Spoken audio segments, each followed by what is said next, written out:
just to give you a perspective, people are so afraid of this thing called AIDS, but there are many researchers right now that are questioning whether or not it is a single disease or whether or not, in fact, this is multiple diseases that we're now covering with one title. We just recently changed the definition again. It used to be that you had to have HIV. Then it became you had to have the antibodies to HIV because lots of people with AIDS don't have HIV in their body. They can't detect it. That makes it kind of tough. So now they look for antibodies. Antibodies usually show that you're healthy. If you have a disease, you got antibodies, it shows your body's, immune system is working. Every infectious disease up until now. But what's interesting is suddenly we have a new way of defining it. And the newest definition came out last week. And the newest definition is if you have any one of a series of other diseases that used to be known under other titles, they're all called AIDS now. Various cancers, cervical cancers, and one of the descriptions is because now what happens is if it's qualified as AIDS, there's funding for it. So, for example, for a woman with cervical cancer, one of the things that's now being pushed is to make sure that that's considered to be another AIDS symptom.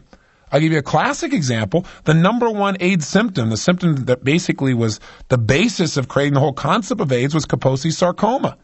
One of the original doctors to work in this area is from New York University's Medical Center. His name is Dr. Alvin Friedman Kine.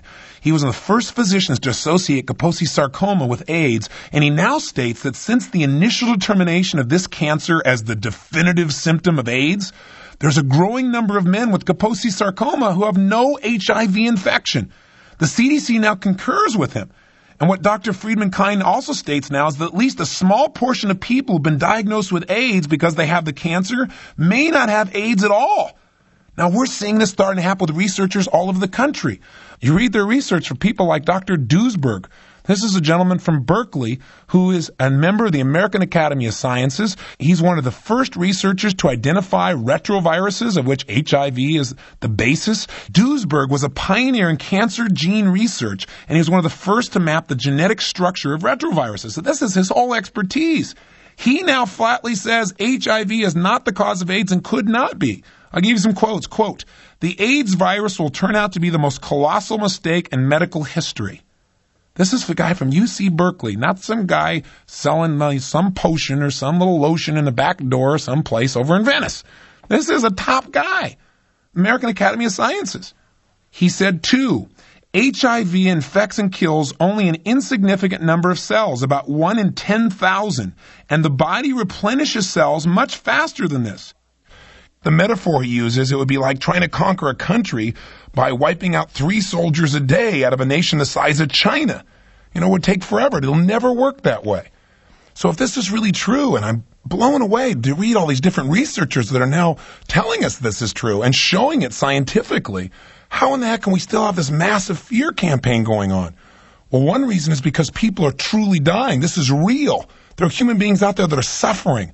But what they're saying is we got to look more closely and see what is the real cause, because if we try and treat a false cause, these people are going to die because of our lack of understanding what's really going on. We got to have enough compassion, enough courage to see what's happening. Now, I don't want to go off on a tangent on AIDS. It's not an AIDS tape, but I'm bringing it forth because it's a very potent metaphor. 167,000 people have died of this disease in the last 11 or 12 years. I mean, these are real people that are dying, that are suffering. Every one of us has got to care. It's something that affects every single one of us. And because we care, we've got to ask those important questions. Those important questions like, is the terror tactic the best approach? Does the fact that somebody has HIV, does that mean they're really going to die? Because if you tell somebody that, you bet there's a good chance they're going to start believing it and their body just may comply.